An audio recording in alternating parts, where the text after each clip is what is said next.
ایک ڈھیلے میں، اور وہ اس کی آنکھ کتنی سی تھی ہوگی آپ دیکھ لیں، اور وہ پورے کوارڈینیٹس اپنے لوکیٹ کرتی ہے۔ آپ کے ہیلی کاپٹر اور جہازوں کو تو لینڈ کرنے کے لیے جگہ چاہیے، اور اللہ نے جو بنائے ہوئے ہیں، چڑیا کو آپ نے کبھی دیکھا ہے اس کو لینڈنگ کے لیے کوئی جگہ تلاش کرنی پڑتی ہے، کوئی جگہ صاف کروانی پڑتی ہے؟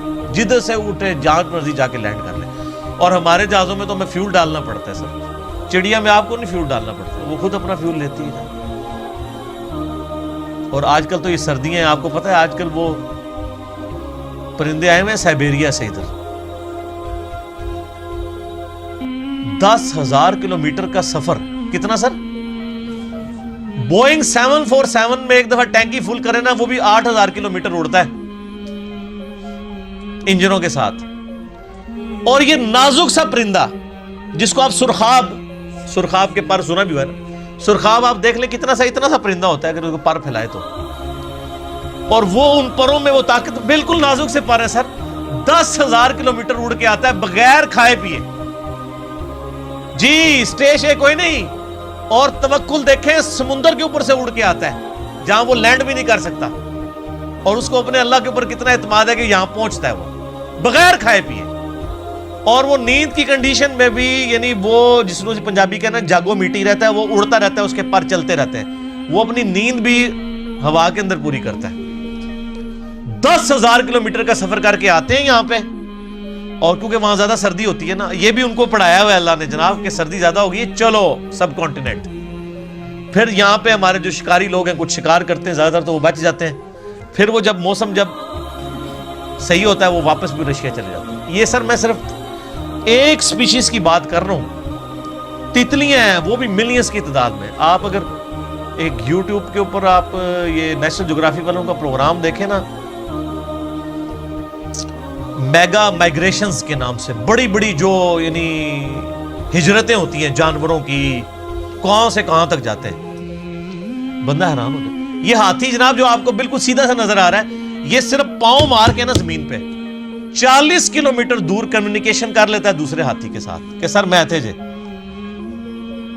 40 کلومیٹر بغیر موبائل فون کے۔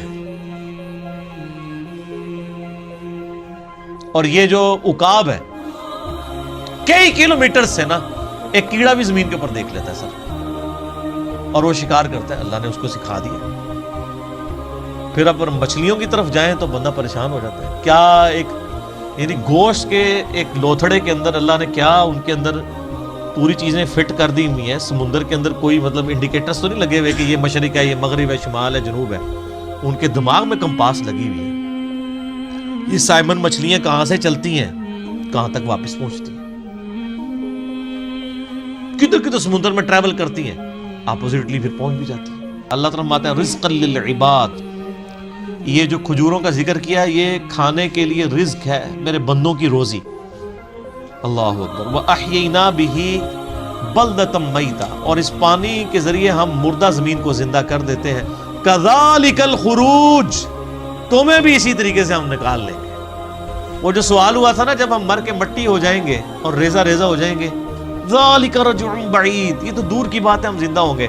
اللہ نے یہ سارے دلائل ذکر کر کے کہا كَذَلِكَ الْخُرُوجِ، اور جو اللہ اتنے بڑے بڑے کام کر رہا ہے نا، اور مردہ زمین سے وہ پانی کے ذریعے نباتات کو اگا رہا ہے، تمہیں بھی زمین سے اگا لے گا اسی طریقے سے۔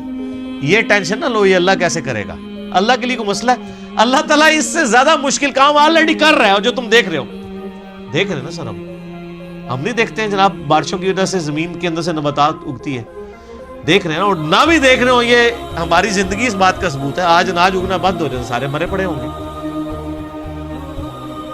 تو یہ عملی تواتر ہے، سب کو پتا ہے کہ یہ ہو رہا ہے۔ اور اللہ ہمارا رزق للعباد، یہ ہمارے بندوں کے لیے رزق ہے جو ہم اگا رہے ہیں۔ اب اس کے اندر بھی قیامت مضمن ہے سر۔ وہ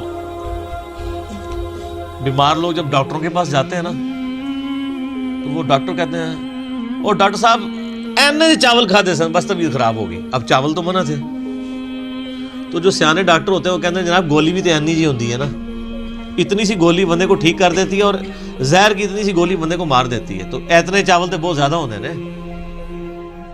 یعنی رزق ہے چاول، لیکن اگر وہ بھی ہمارے جسم رسپانس نہ کرے اس کو، تو مان لیے بیماری بن جاتا ہے.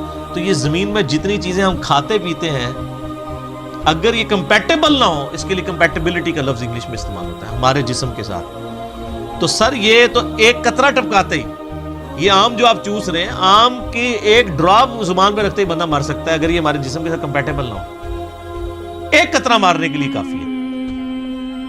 تو رزق للعباد میں قیامت مضمر ہے کہ ہم نے یہ صرف چیزیں اگائی نہیں ہیں, بندوں کے ساتھ کمپیٹیبل کر دی ہیں کہ یہ کھائیں گے ان کے جسم ہضم کریں گے. دیکھیں نا انسان گوشت بھی کھاتا ہے جناب, سبزیاں بھی کھاتا ہے, کس طریقے سے ہضم ہوتی ہیں. اگر یہ ہضم نہ ہو زبان پہ رکھتے ہی بندہ مر بھی سکتا ہے.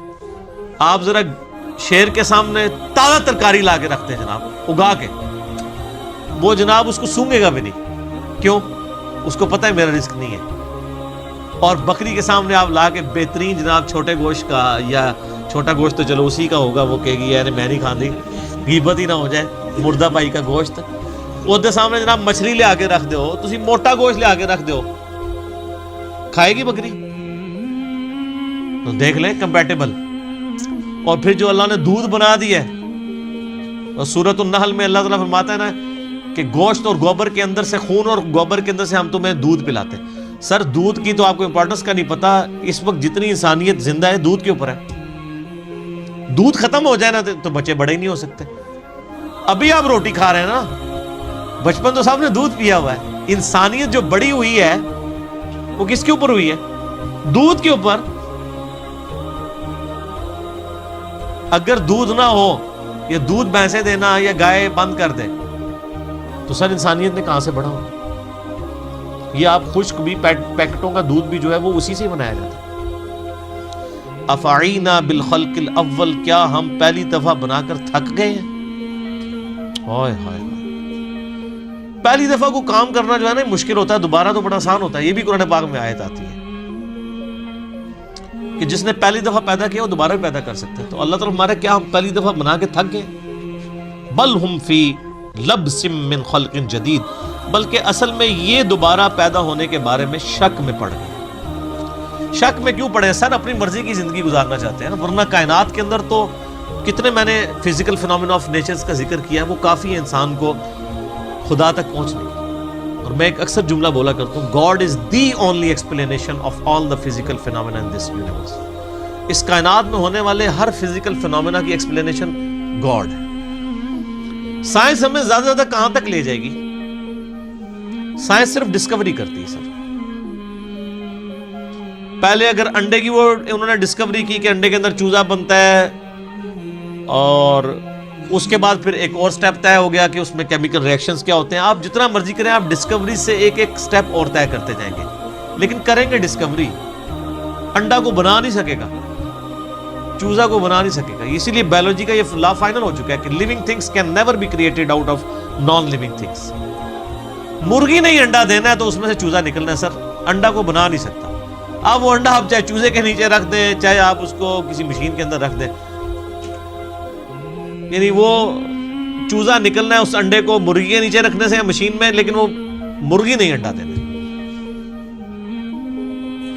بنا نہیں سکتی. لیونگ تھنگس جو ہے وہ نان لیونگ تھنگس سے نہیں بن سکتی, لیونگ تھنگس سے ہی بن. تو یہ سائنس زیادہ زیادہ ڈسکوریز کرتی ہے. الٹیمیٹلی جب پوچھا جاتا ہے کہ ہاؤ, کیسے ہو رہا ہے, وہ کہتے ہیں it is physical phenomena of nature. ہم سے صرف آپ یہ پوچھیں کہ وٹ اور وائی, کیا ہوا؟ زلزلہ ہوا ہے, کیوں آیا؟ ٹیکٹونک پلیٹس کی ڈسٹربنس. کیسے ہو گیا؟ کس نے ڈیسیژن کر دیا؟ وہ کہتے ہیں it is physical phenomena of nature. اسی کے پیچھے تو خدا ہے جو ڈیسائیڈ کرتا ہے کہ کس وقت کیا کام ہوگا. تو جتنے بھی کائنات کے اندر عوامل ہیں ان کے پیچھے ایک ڈیوائن سورس ہے. آپ اسے سپر نیچرل ایجنسی کہہ لیں, سپریم بینگ کہہ دیں, سپر نیچرل اتھارٹی کہہ دیں, آپ بھگوان کہہ دیں, آپ خدا کہہ لیں, آپ گاڈ کہہ لیں, آپ اللہ کہہ لیں, وہ ایک ہی ہے.